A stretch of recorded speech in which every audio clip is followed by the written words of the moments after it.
Hi friends, welcome back to my channel. ಇವತ್ತಿನ ವಿಡಿಯೋದಲ್ಲಿ ಈರುಳ್ಳಿ ಅಕ್ಕಿ ರೊಟ್ಟಿನ ಯಾವ ರೀತಿ ಮಾಡೋದು ಅಂತ ತೋರಿಸ್ಕೊಡ್ತೀನಿ. ಹಾಗೆ ಈ ಅಕ್ಕಿ ರೊಟ್ಟಿ ಸೇಮ್ ಮದ್ದೂರು ವಡ ಆದಷ್ಟೇ ಟೇಸ್ಟ್ ಕೊಡುತ್ತೆ ನಿಮಗೆ. ಹಾಗಾದರೆ ಇದನ್ನು ಹೇಗೆ ಮಾಡೋದು ಅಂತ ನೋಡೋಣ ಬನ್ನಿ. ಇಲ್ಲಿ ನಾನು 2-3 ಈರುಳ್ಳಿನ ಸಣ್ಣದಾಗಿ ಕಟ್ ಮಾಡಿ ಇಟ್ಕೊಂಡಿದ್ದೀನಿ. ಅದಕ್ಕೆ ಜೀರಿಗೆ, ಹಸಿಮೆಣಸಿನ್ಕಾಯಿ, ಕೊತ್ತಂಬರಿ ಸೊಪ್ಪು, ಹಾಗೆ ಸಬ್ಬಸಿಗೆ ಸೊಪ್ಪು ಇದ್ದರೂ ಕೂಡ ಆ್ಯಡ್ ಮಾಡ್ಕೊಳ್ಳಿ, ತುಂಬಾ ಚೆನ್ನಾಗಿರುತ್ತೆ. ರುಚಿಗೆ ತಕ್ಕಷ್ಟು ಉಪ್ಪು, ಅರ್ಧ ಕಪ್ಪಷ್ಟು ರವೆ, ಅದರ ಜೊತೆ 1 ಕಪ್ ಆಗುವಷ್ಟು ಅಕ್ಕಿ ಹಿಟ್ಟು, ಇಷ್ಟನ್ನು ಸೇರಿಸಿ ಮಿಕ್ಸ್ ಮಾಡ್ಕೊಳ್ಳಿ.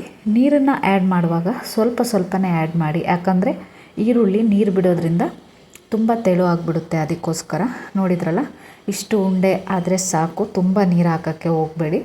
ಇಷ್ಟಾದಮೇಲೆ ಇದಕ್ಕೆ ಸ್ವಲ್ಪ ತುಪ್ಪನ ಹಾಕಿ ಒಂದು ಉಂಡೆ ಗಾತ್ರದಷ್ಟು ತೊಗೊಂಡು ಅದನ್ನು ನೀವು ಹೋಳಿಗೆ ಶೀಟ್ ಇದ್ದರೆ ಅದರಲ್ಲೇ ತಟ್ಕೊಳ್ಳಿ. ಇಲ್ಲ ಅಂದರೆ ನೀವು ಬಾಳೆ ಎಲೆ ಮೇಲೆ ಕೂಡ ತಟ್ಕೋಬೋದು. ತುಂಬ ತೆಳುಬೇಕು ಅಂದರೆ ನೀವು ಇದು 2ರಲ್ಲಿ ಒಂದು ಹೋಳಿಗೆ ಶೀಟು ಇಲ್ಲಾಂದರೆ ಬಾಳೆ ಎಲೆ ಅದರಲ್ಲಿ ತಟ್ಟಿ ನೀವು ಬಿಸಿ ಕಾದಿರೋ ಹೆಂಚಿಗೆ ಸ್ವಲ್ಪ ಎಣ್ಣೆನ ಸವರಿ ಅದ್ರ ಮೇಲೆ ಹಾಕಿ ಫ್ರೈ ಮಾಡ್ಕೊಳ್ಳಿ. ತುಂಬಾ ಚೆನ್ನಾಗಿರುತ್ತೆ. ಸೇಮ್ ಆ್ಯಸ್ ನಿಮಗೆ ಮದ್ದೂರು ವಡೆ ಟೇಸ್ಟೇ ಸಿಗುತ್ತೆ. ಒಮ್ಮೆ ಟ್ರೈ ಮಾಡಿ ನೋಡಿ, ತುಂಬಾ ಟೇಸ್ಟ್ ಆಗುತ್ತೆ. ಈ ರೆಸಿಪಿ ಟ್ರೈ ಮಾಡಿ ಹೇಗೆ ಬಂತು ಅಂತ ನೀವು ಕಮೆಂಟ್ ಮಾಡ್ತೀರಾ. ಯಾಕಂದರೆ ತುಂಬಾ ಟೇಸ್ಟ್ ಕೊಡೋವಂಥ ಈ ಈರುಳ್ಳಿ ಅಕ್ಕಿ ರೊಟ್ಟಿನ ಇವತ್ತೇ ಟ್ರೈ ಮಾಡಿ. ತುಂಬ ಬೇಗನೆ ಆಗುತ್ತೆ. ಹಾಗೆ ಇದಕ್ಕೆ ನೆಂಚ್ಕೊಳ್ಳೋಕ್ಕೆ ಏನು ಇಲ್ಲ ಅಂದರೂ ತುಂಬಾ ಟೇಸ್ಟ್ ಕೊಡುತ್ತೆ. ಖಾಲಿ ಹಾಗೇ ಕೂಡ ನೀವು ತಿನ್ಕೋಬಹುದು.